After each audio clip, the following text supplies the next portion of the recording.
We showed you how you can be a cheater baker or how you can be a real baker, but now what are you going to put all your baked goods in? Please welcome Sarah Gunn, our DIY guru, with all sorts of beautiful ideas, all obviously as pretty as you are. You always bring the pretty. So let's start with the good old-fashioned jars, because, you know, Randy was saying he loves to put his cookies in a jar. You've got a great idea for a jar that you can use for packaging. For sure. You know what? It's nice because if you spend all that time making beautiful treats, you want them on display. So you can literally just wrap some Christmassy paper around the jar and then stack your cookies inside, and it's a nice sweet treat. You could give those to a teacher. You could bring those as a hostess gift. Very nice. I know they were supposed to be stacked. I'm sorry. I know. You're supposed to make it like in the magazines and they're all in one line, but I would still eat this and be very happy if you got this for me. Absolutely. You could you could stick hot chocolate in jars as well and just add like a little mug with some hot chocolate on the front, wrap a ribbon around it.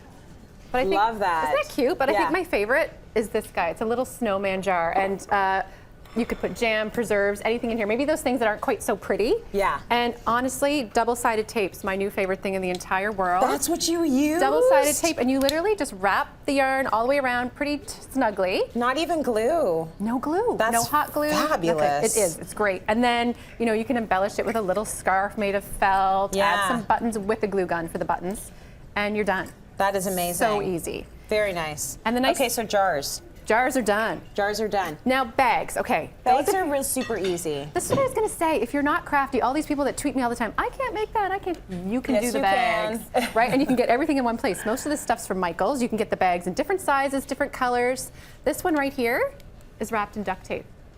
You're kidding me. No, and it's so simple. Where do you get duct tape that looks like that? Michael's.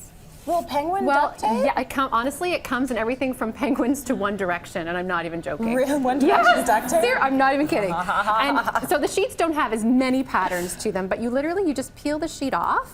And you get it in sheets. Yes, and you just wrap it around the bag. It's That's amazing. so simple. That's a great idea. Even easier than that. Like a little mini wreath on a ribbon on a bag. Oh, so simple. Lovely. And those are the ones, you know, you put around your candles when you're doing a centerpiece or something like that. Easy. I think my favorite though is the personalized photo bag. Oh, that's great. So you do that, you put the person that you're giving the gift to on the bag. Between Facebook and Instagram and social media, you can find a picture. You will find the photo. Yeah. That and then won't you be just a problem. print it in black and white, glue it on, tie a simple ribbon, you're done. Everybody can do that. Everyone can do that. Right? You are absolutely right. No excuses there. No. Those are lovely. Okay, so we've done the jars, we've done the bags. Let's look at these options here. Right. So tins are the most obvious thing people think of for packaging gifts, but they can be kind of cutesy and I don't know. Yeah, not sometimes very pretty. you don't just want that. Right. Right? So to make them a little fancy, you can paint them with chalkboard paint. Oh, and then draw designs on them like that. Yeah, that's a great idea. Right, simple. You could get kids involved with this and they could do little doodling on it, write the person's name, or you can spray paint them. Which is really simple to do. Spray prime, then spray paint. Yes. And white paint can be a little bit of a pain to deal with when you're adding details. So I actually use, believe it or not, liquid paper. Did you really? I seriously did. And it goes on a lot thicker. But I don't know about you, back in the day, liquid paper was on a brush. Yeah, it is. So when I opened this, I was like, what is that for? It's fancy now. It's a sponge. Oh, it's very fancy. So you do need a little fine paintbrush to just dip in there and add it. But I mean, the bigger things you could just... I think that's great, though. You can actually get fairly specific with that little thing. Totally. That is such a good idea. Now, when you obviously when you're using a tin, you want to use some kind of a parchment paper or whatever in there if you are using if you're using it for food, right? Exactly. Just so you make sure it's all good for eating. Okay, and now boxes. Boxes. This is beautiful. Duct tape.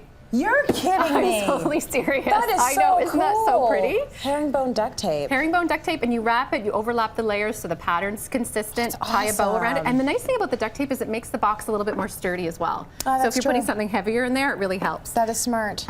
Stenciling a box and adding some ribbon. Oh, so you made this box look like this. Right, so it You comes put your like own this. Here's a pattern on it. mini version of it. Okay. They come flat, and then you just pop the stencil on there, roll it on, wait for it to dry, flip it over, do the same thing.